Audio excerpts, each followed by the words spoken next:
हमने हारल बाबू चुनाव हार के भी होने के वोट के वैल्यू करना नहीं देगा।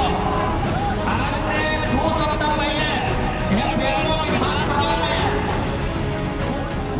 झारखंड की राजनीति में नया तूफान लाने वाले युवा नेता जयराम महतो ने डुमरी विधानसभा सीट से नॉमिनेशन फाइल कर दिया। इस दौरान भारी भीड़ ने उनका स्वागत किया। जयराम ने अपने अंदाज में गाड़ी के बोनट पर चढ़कर उनका अभिवादन किया।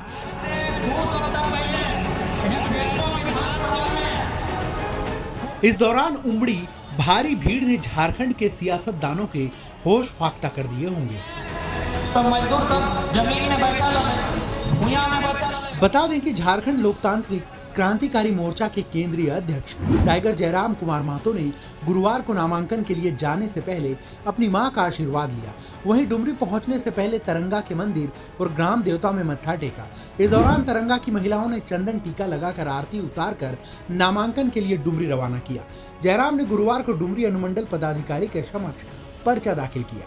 डुमरी में आयोजित नामांकन रैली के दौरान जयराम ने कहा कि डुमरी विधानसभा का चुनाव एक विधानसभा और विधायक का चुनाव के लिए नहीं है, राज्य को नेतृत्व प्रदान करने का चुनाव है। झारखंड राज्य को अलग करने के उद्देश्य और जनता को उनके हक अधिकार का संरक्षित करना है, उनकी उन्नति के लिए मार्ग प्रशस्त करना है।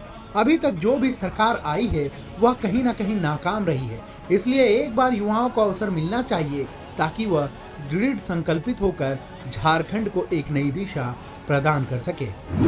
जेएमएम और आजसू दोनों की बढ़ा दी टेंशन। जयराम महतो ने 2024 के लोकसभा चुनाव में गिरिडीह सीट से भाग लिया था और उन्हें भारी मत मिले थे। डुमरी विधानसभा क्षेत्र में जयराम को 90,541 वोट मिले थे, जबकि उनके प्रतिद्वंदी आजसू को 55,421 और अन्य को 52,153 वोट ही मिले थे। पूरे गिरिडीह से जयराम को 3 लाख से ज्यादा वोट मिले थे।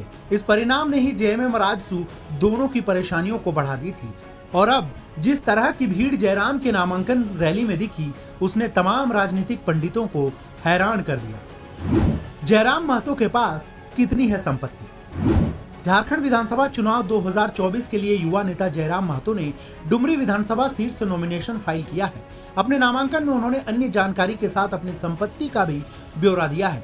जयराम महतो द्वारा चुनाव आयोग को दी गए ब्यौरे में बताया गया है कि उनके पास नगद मात्र 38,000 है, जबकि भारतीय स्टेट बैंक के 3 खाते में मिलाकर 5300 रुपए और बैंक ऑफ इंडिया के अकाउंट में 12,674 रुपए हैं। इसी तरह इनके पास खेती की जमीन नहीं है, ना ही इनके द्वारा जमीन में निवेश किया गया है। चितरपुर मौजा में जयराम महतो के पास 5,450 स्क्वायर फीट जमीन है, जिसमें 1,000 स्क्वायर फीट में मकान बना हुआ है। अपने हलफनामे में जयराम कुमार महतो ने कहा कि उनके खिलाफ 14 मुकदमा दर्ज है। इन 14 मुकदमों की जानकारी जयराम ने नामांकन पत्र के साथ दिया है। जयराम ने नामांकन पत्र के साथ एक एफिडेविट भी दिया है, जिसमें कहा है कि वे राज्य सरकार की गलत नीतियों के खिलाफ लगातार आंदोलन करते रहे हैं। उनके खिलाफ 14 मामले दर्ज हैं। झारखंड मुक्ति मोर्चा का गढ़ रहा है डुमरी विधानसभा। डुमरी विधानसभा सीट जेएमएम का गढ़ रहा है। यहाँ लगातार झारखंड मुक्ति मोर्चा जीतता रहा है। अभी वर्तमान में यहाँ की विधायक बेबी देवी हैं, जो हेमंत सोरेन की सरकार में मंत्री भी हैं। जगन्नाथ महतो के निधन के बाद हुए उपचुनाव में उनकी पत्नी बेबी देवी ने चुनाव लड़ा था और जीत भी हासिल की थी। इस बार भी जेएमएम ने बेबी देवी को टिकट देकर मैदान में उतारा है। साथ साथ इस सीट पर आजसू की नजर है। महतो आबादी निर्णायक होने की स्थिति में आजसू भी यहाँ मजबूती से अपनी दावेदारी पेश कर रही है, लेकिन जयराम की जनसभाओं में और नामांकन रैली में जिस तरह की भीड़ उमड़ी है, इससे तमाम पार्टियों की नींद जरूर उड़ी होगी। हमने हारल बाबू चुनाव हार के भी होने